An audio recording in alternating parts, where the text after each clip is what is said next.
You know what? It's recording.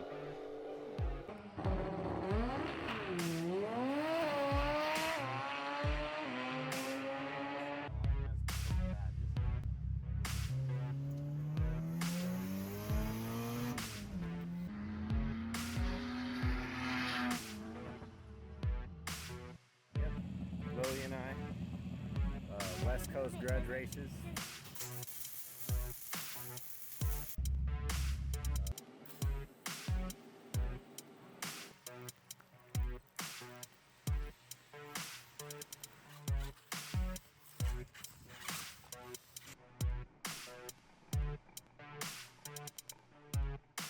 You sound crazy, you're on video right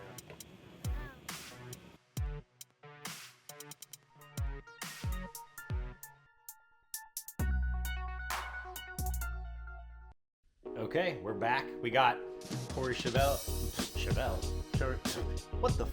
Corey's El Camino in the shop again. This time we're gonna do some control arms. We got upper and lowers we picked up from Jegs. These little bad boys right here.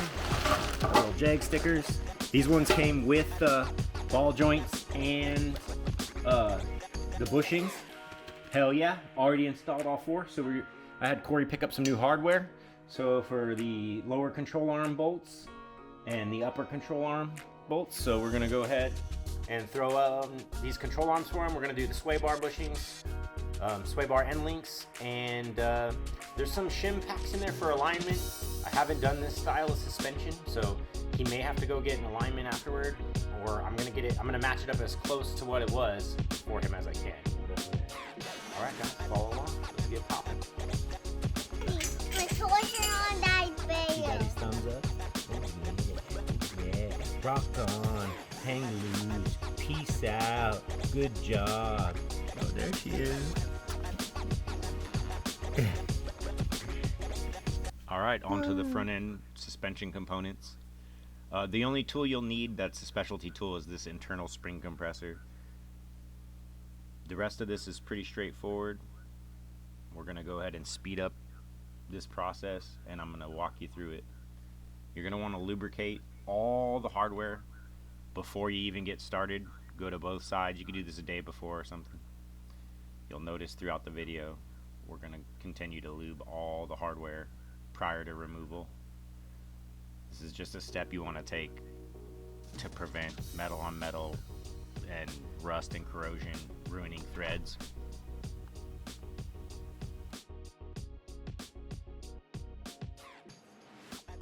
Okay, start by popping off this sway bar. Get a wrench on that upper nut. Go ahead and zip them off. I'd take all the hardware off on the sway bar because they get kind of pinched in there, and then you can wiggle, shake it free, and you'll get the links out and the bar will come down. These bolts here were rusted in pretty good, and we did some thread repair on the other side. You'll see later.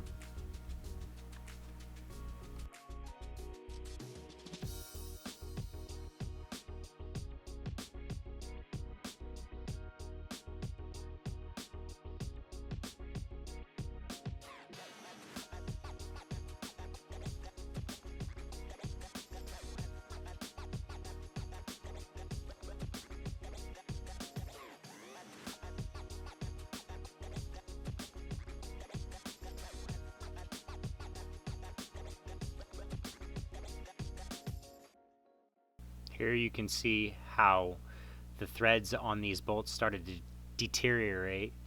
Check this one out. Gnarly.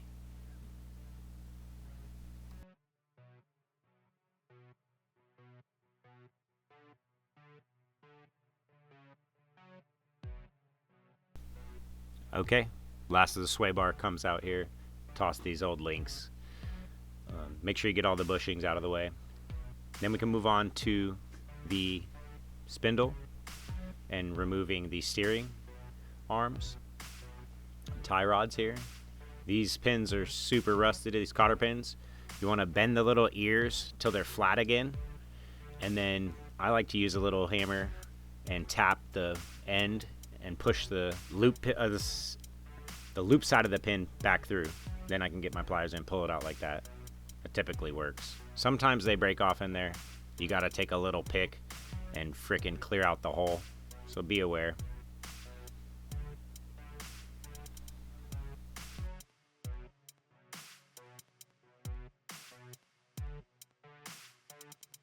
And here comes the fun stuff. You're gonna leave that little castle nut right up at the top so that when you pop this tie rod free,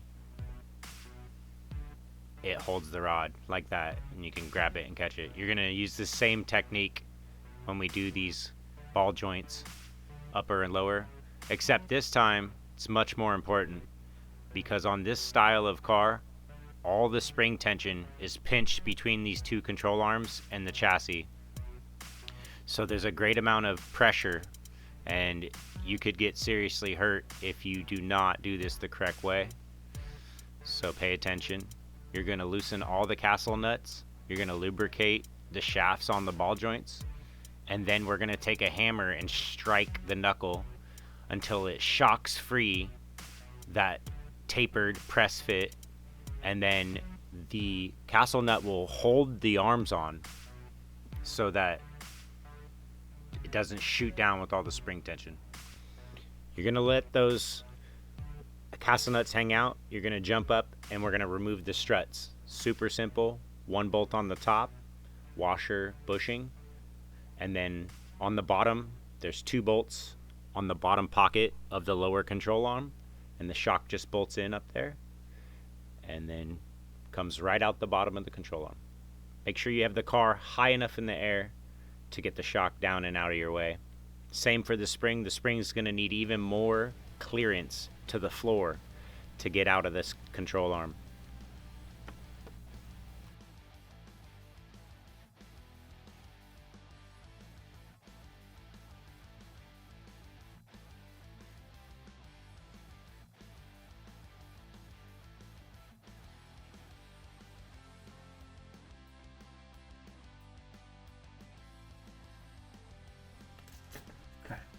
You gotta make sure that these don't come all the way off because the spring wants to push it apart, which is gonna help pull this up and push that down, but you need this on there so it doesn't come off.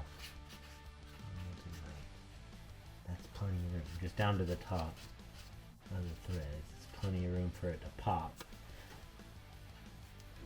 Just flush.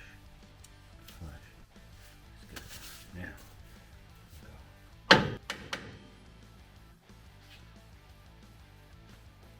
Here's where some technique and experience comes into play. You need a big dead blow, and you do not want to hit any other part. The control arm, the knuckle, anywhere else, the brake line, stuff like that.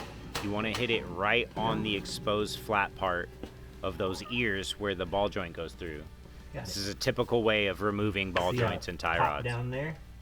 I'm gonna do this one. You're going to leave these castle nuts on with the tension on the arm until we get the spring compressed.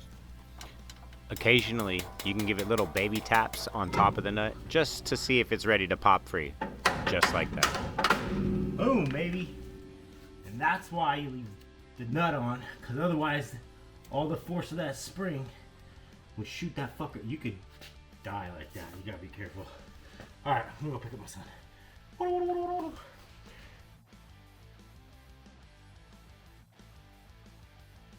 Picked up a Powerbuilt internal spring compressor. Can't remember if I got this from Harbor Freight or Amazon, but you can find them. You need one that goes inside the spring and also one that can be taken apart because you have to fish this thing in there multiple times. So you'll see, this is kind of what came in the kit here.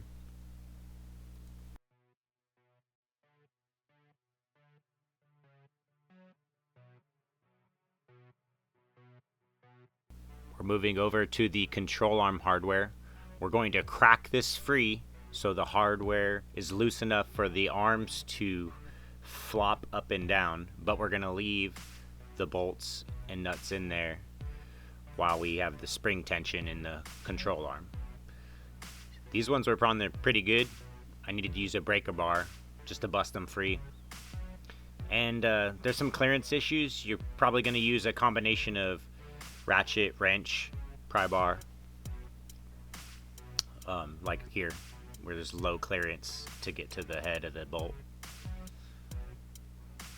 Have to remove the overflow tank, set it aside so that we can get access to the top of the control arm on the passenger side here. This is actually where the factory tank sits too, so I'm assuming you may have to do that with the OE tank. That tank is a replacement, it's close. Here's a view looking down on the top of the control arm. You can see these two studs that are captive in the chassis and then go through the rod on the back side of the control arm. This is also where you get your alignment and shim packs on this car. You can see those little packs pinched between that rod and that part of the frame right there. It's very important. You don't want those to fall out or come out of the right combination. You want to pull those out, top, rear, top, front, and passenger side, so that you can put those all back exactly how they were.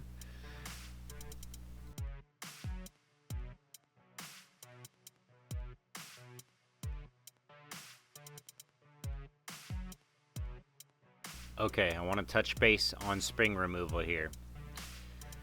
So there's one method where you put the jack under the control arm, put some pressure under the arm, loosen those castle nuts, slowly let the jack down till the spring comes out and it lets itself fall down.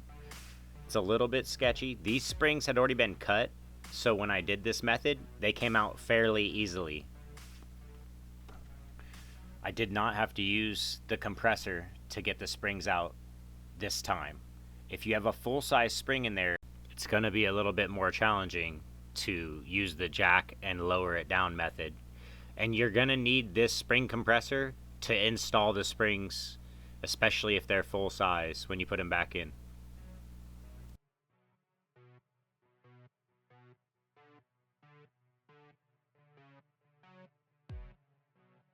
This part is a bit frustrating. Take your time. You might want to pull your hair out. You got to fish this thing up there off of the tool. Spiral it up till it's in position. You're also going to want to, once you get the tool in place, you're going to want to mark the position of the tool so that you can put it back in that position when you reinstall this spring.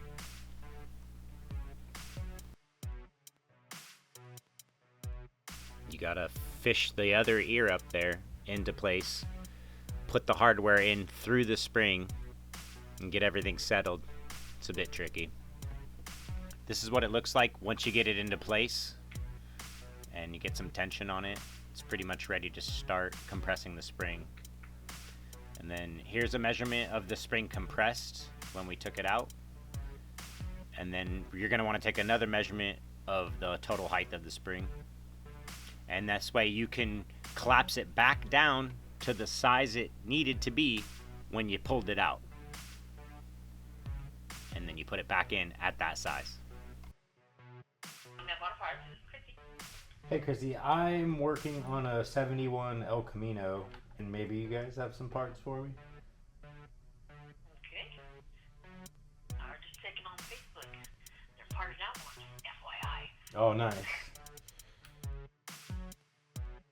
Okay, so they did not have springs for us available, and the car was riding and about the height that Corey wanted it, the owner of this car.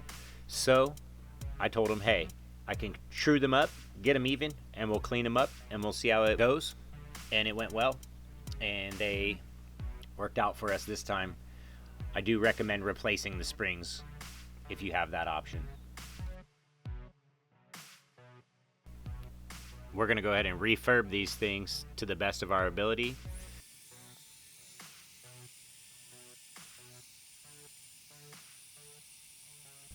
We're just trimming the longer spring to match the shorter one and cleaning up the two cuts. So we're only removing the bare minimum here to get the springs even. And there was not much heat transferred into this in this cut. I was aware and careful when I made the cut.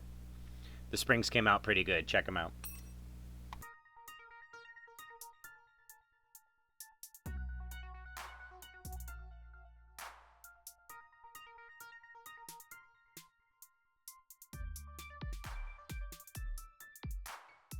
tried to recreate and put that tiny flat spot where it rests in the control arm pocket on the top of the springs to give them that even seating point. Came out nice. Okay, now we have the springs, struts out the way, sway bar out the way. We have the spindle hanging off of the frame rail with a piece of tie wire so the brake line is not have tension on it, and the spindle's out of our way. Now we can go ahead and remove the hardware that was holding the control arms in. You have to move this steering rod out of the way for clearance on the passenger side. Heads up on that.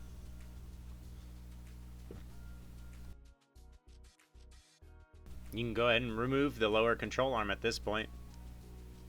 The only thing we need off of that is the 2 tiny retaining nuts for the bottom of the strut mount, which you're going to pull off these old control arms and swap onto your new control arms.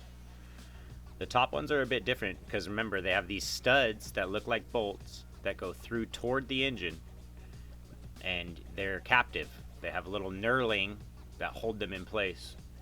So you're going to need to get everything free off the backside and then press or hammer them out toward the fender. I'm going to show you that process here. Here's that part where we pull these shim packs. Remember, keep them together in order for each stud. You can clean them up, sand them, whatever you got to do, but keep them in the same orientation. Okay, now you're going to wiggle this control arm. I just pulled it off here, but it does require a little bit of wiggling to get past the stud on the passenger side. She's out. She's a beaut.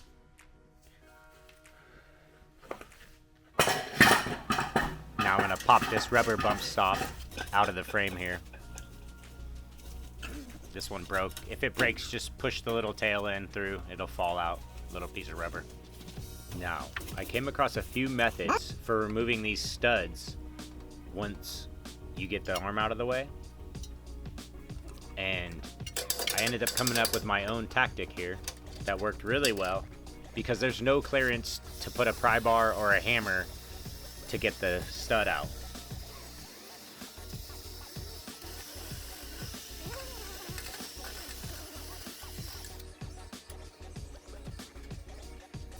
I'm going to get as much rust and corrosion off of this frame rail and this control arm pocket area. We do not want to leave rusty and corroded. This is just an extra step. If you're just doing regular repairs, probably wouldn't take this step. But we're doing a little bit of a restoration, a little bit cleanup. While we're in there, we're going to clean this stuff up. Same with these shims. We're going to go ahead and get some of the scale and rust off, and then give the tops of them black paint. Here you can see I gave them a quick scuff with Scotch-Brite at the bottom where they stack together, and just painted the tops black so that when the shims go back in, there's no extra thickness, but they don't look all rusty on the top side.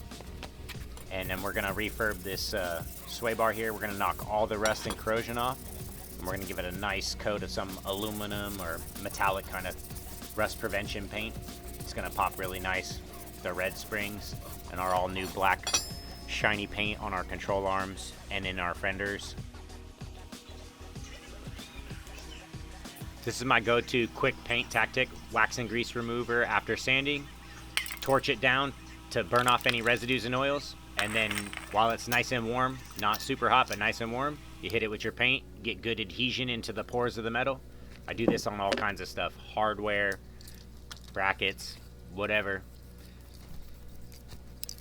The rest of this was hung from a wire and the backside was painted.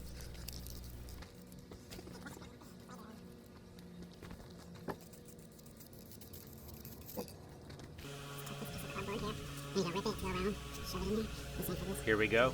I'm going to mask and block off with custom little cardboard cutouts. It's nice because you can make little slits in the cardboard to wrap around the brake line, or you can use little sections to create little walls. Just be sure you're not getting overspray.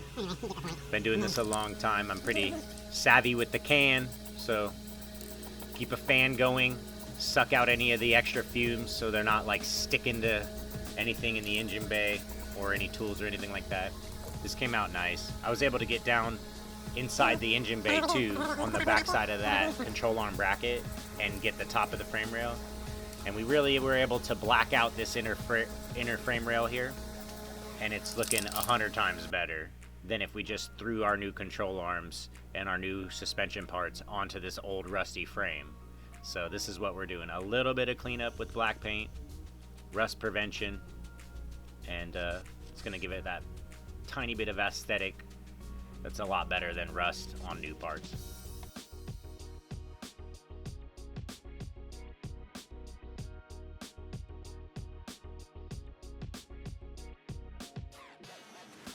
All right, let's check out our bump stops and our bushings. We have some Moog sway bar bushings, AC Delco control arm bump stops, and this worked out well.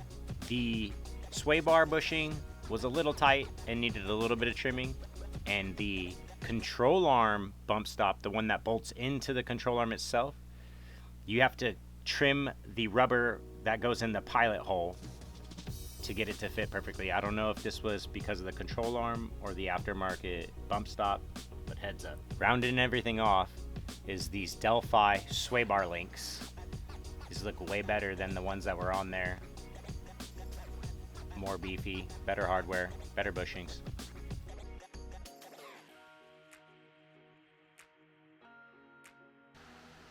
Okay, moment has come to compare these control arms real fast, so let's do that. Alright, there we go. We got our old guys and we got our new Jegs units. I guess for anybody that's doing this car, this is part number on the lower. And there you go.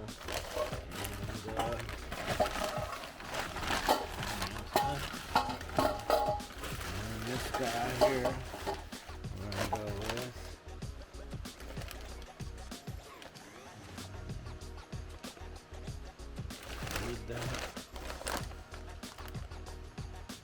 Okay.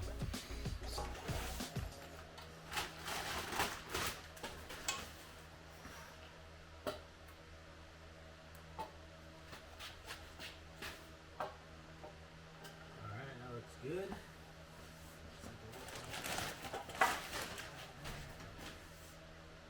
Alright, that looks good too. We're in action. And I got this bump stop and the round one that goes on the frame rail. Good to go.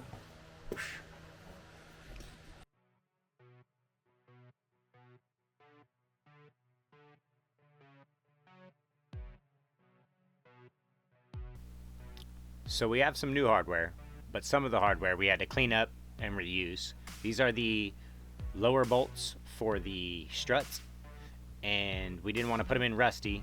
We went ahead and get them a penetration cleanup. Then we're gonna get them nice and cleaned off, toast them up with a torch, and get the heads painted black.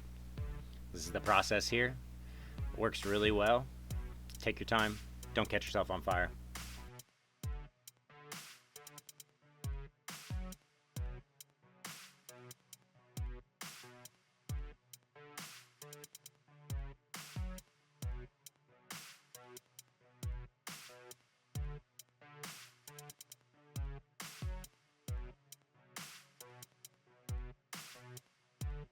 The torch here takes off any oils and leftover chemicals so that the paint adheres good, and the bolts will be nice and warm to accept the paint.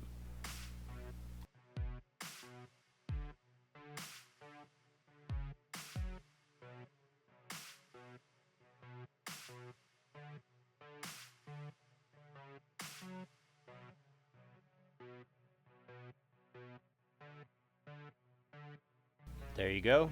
Now they're beautiful. Corrosion's off. Go ahead and put some WD on the threads now that they're all warm and cleaned off. Then these bolts are ready to go. I just let them sit off to the side and dry and pull them out when I'm ready to put the strut in.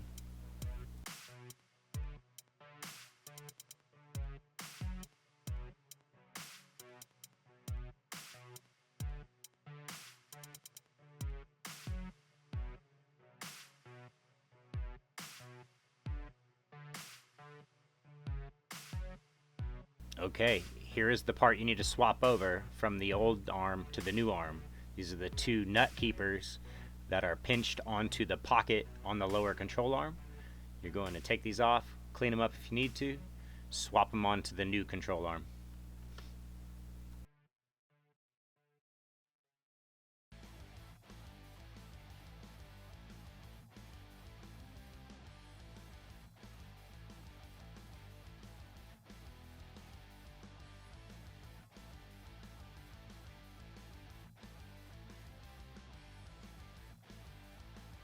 Here you can see the two holes and their little rubber piece you need to trim for that bump stop to fit in there.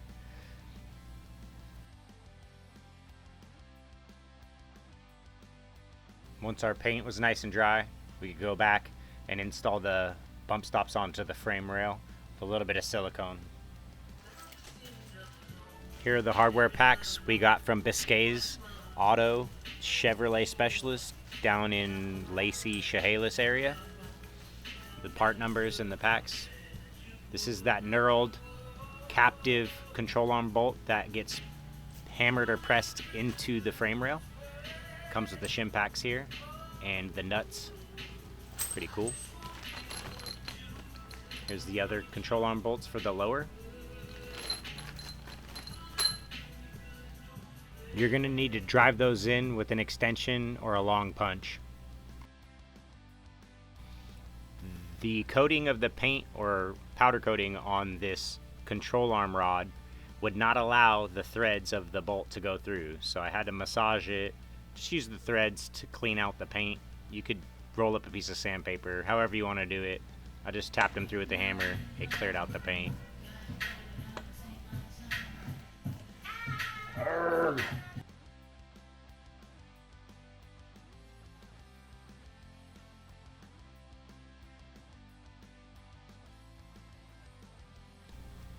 Okay, now once we got the holes cleared out so that the hardware will fit through, you just kind of slip this over those ears.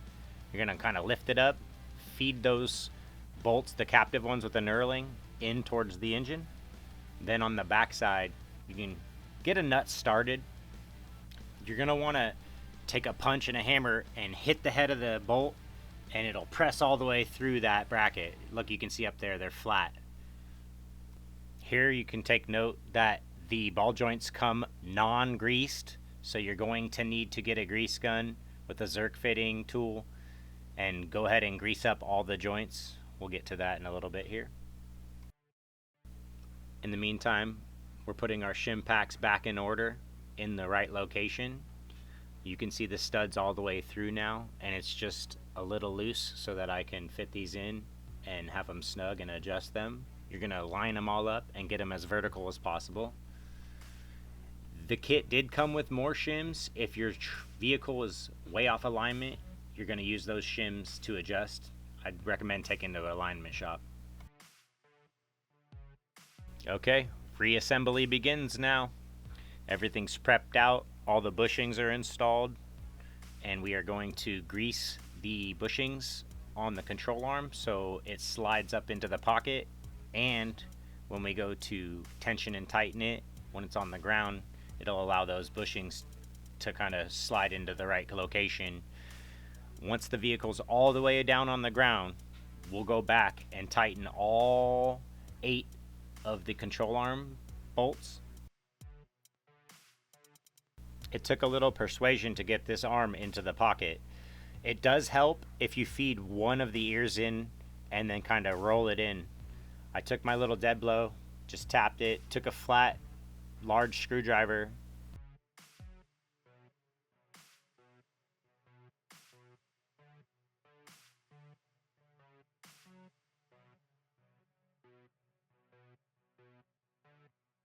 Gonna orient the spring into the proper location where it rests in the pocket.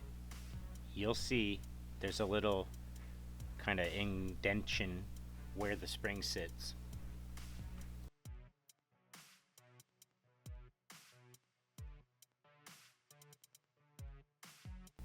I mounted the spring both directions to see how it sat better, and on this particular application it sat better this side up. We're in here at this point, and you might have to open up the strut shaft hole on the frame rail to allow the tool to go up and through it, because the shaft for the tool is larger diameter than the strut. If you do this, only use one size larger to get there, and it will not affect the strut bushings and strut mount. I was able to force the spring in. It was short enough and get it pinned in enough to put a jack under it and put the control arm back up that way. So if you have aftermarket lowering springs, you might be able to do it this way. Factory springs, you're probably going to have to compress them. Here's our finished sway bar with all of our bushings in there, ready to go. We had taped off the location where the bushing rides, so there's no paint under there. I'm going to go ahead and clean these up. I'm going to run this tap and die through the holes for the sway bar because they came out with the bolts falling apart, very rusty and corrosion. Luckily, the threads in the holes were better than the bolts, so I was able to clean them up and put the hardware in no problem. Here you can see that little bit of rubber we trimmed off of those bushings for the sway bar. Let's go ahead and install the sway bar here. Get all the bolts in finger loose, and it's a little tricky feeding the sway bar link through the control arm and through the sway bar, so take your time, you'll get it.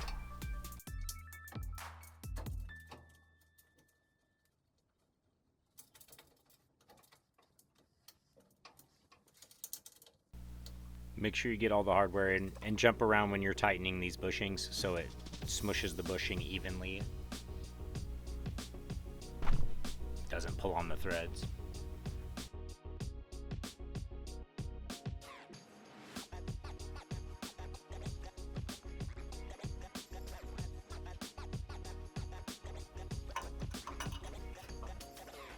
Once you get all the sway bar components in the right orientation and you get the 4 mounts tightened up, you can go ahead and install the link, and then you're going to want to tighten the link to where it just starts to mushroom and smush out, but not further than that, and that's where you want to leave it. And it has a nylock nut so it won't move, it stops where you leave it. Okay, we went and shopped around a little bit at our local auto parts stores. Napa, AutoZone, and O'Reilly's all could get them, but O'Reilly had Monroe series, like the mid-grade, for $50 a shock, so we picked these up for Corey. We were gonna skip the shocks on this round, but we have them off. I'm like, man, I'm just gonna do it. I told him I'll add this to his next invoice, but here we go. Let's open these up and check out what they look like. Here's the number. They only have air shocks for the rears, so we went with AC Delco on the rears, and you'll see that in a future episode. Right. They're matched to these Monroes the best I could. Obviously we would have bought a matching set, but that wasn't available for us. We did not want air shocks on this car. Alright, let's get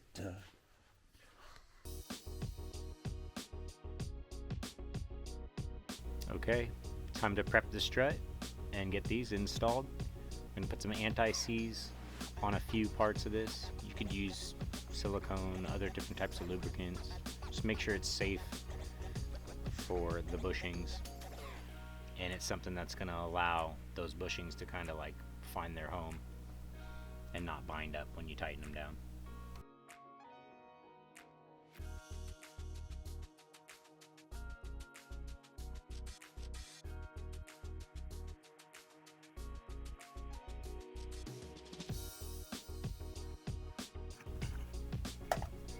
Here's the bottom pocket of the control arm. There's our keeper nuts that we swapped over from the old control arm. We're gonna feed this strut up in there, and then we're gonna have to locate those keepers a little bit, see how they're kind of offset from the hole. So just take a pick or a Phillips and give it a wiggle, and those will line right up. Same with this bar mount down here. If it gets tight, you can put a Phillips in there and give it a spin so that it lines up correctly and you could get the hardware in there.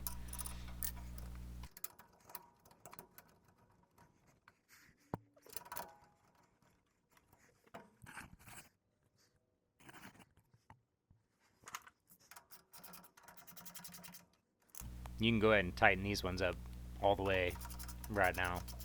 Make sure that the shaft went up through the frame rail and you have all your bushings on the bottom side. The top side has a bushing and a washer, and it's going to look something like this. Perfect. Straight up the middle. Exactly what we want. Going to load the rest of the washers and nut on and the bushing, and the strut is in.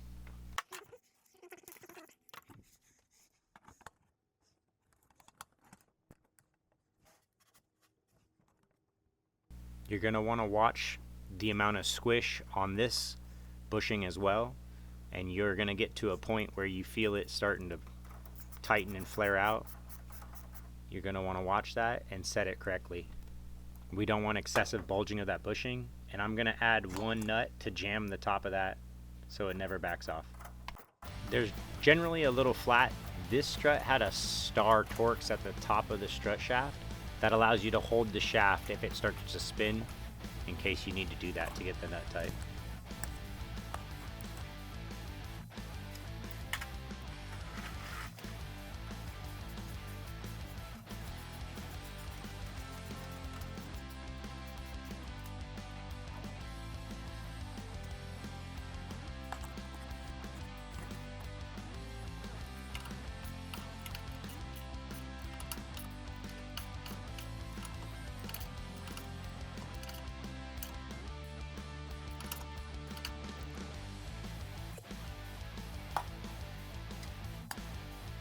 One more thing. Go ahead. Get this grease gun in my mini greaser. And then we're gonna come under here. And We're gonna go ahead and hit all the steering joints, even the ones we didn't touch on this job. Make sure the red grease bulges out, and we're gonna make sure all of our new ball joints are greased up good, and the front end's nice and lubricated. You can see here some of our yellow paint marks indicating what's been torqued down and is good to go.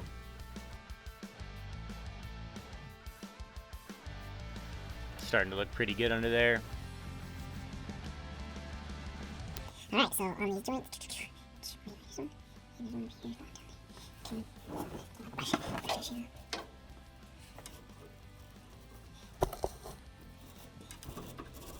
little brush on the tip there, like so.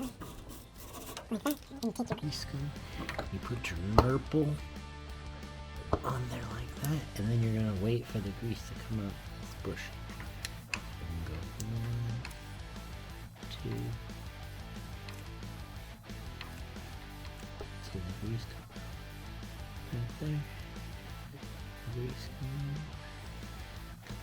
out. Show you what it looks like.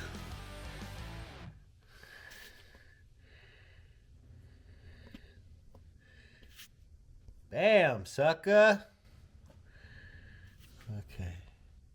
And then you're just gonna go ahead and do 1, 2, 3, all of them down the car, all of them down the car. Ow!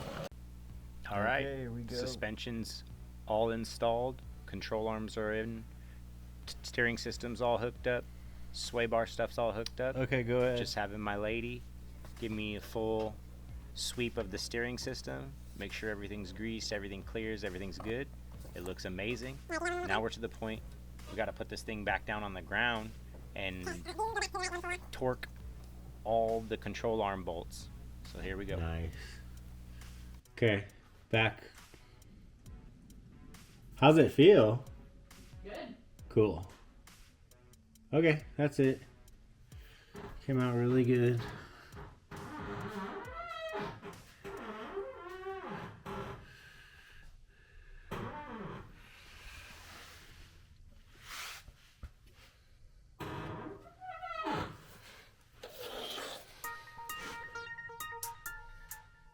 Cool, came out nice.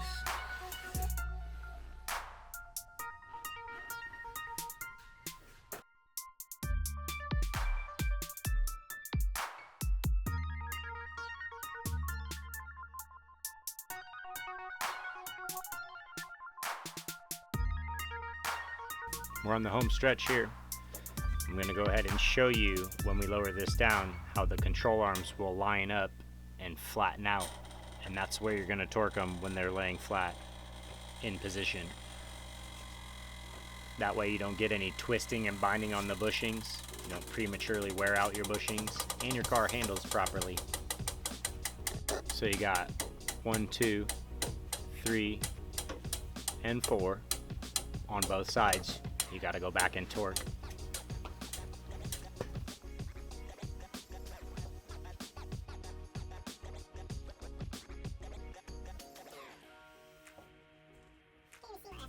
What's crazy, we got a mystery leak in this BFG. These tires are only about a year old, new from the dealer, and he's already been back twice to have this one bead seated. Not sure what's going on with there, but we are gonna get this tire fixed soon. I've been filling it up all the time as I work on this car.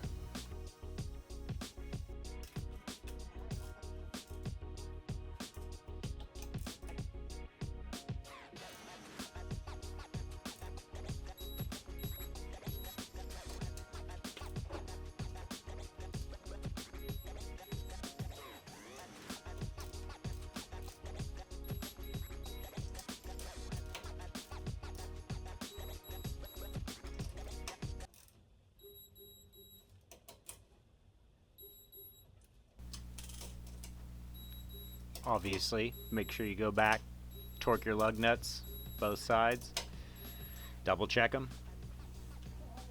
You always want to make sure that you go back and double check all your hardware.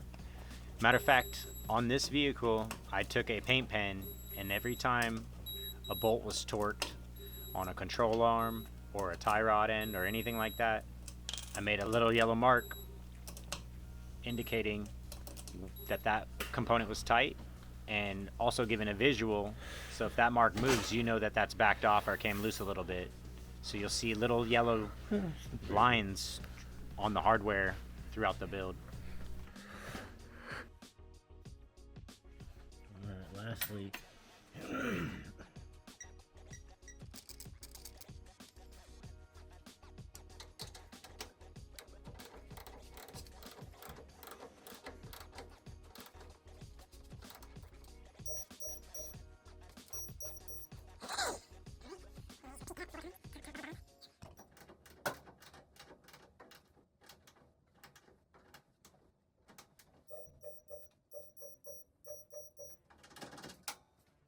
Okay, just reinstalling the coolant overflow here, putting things back together, buttoning everything up.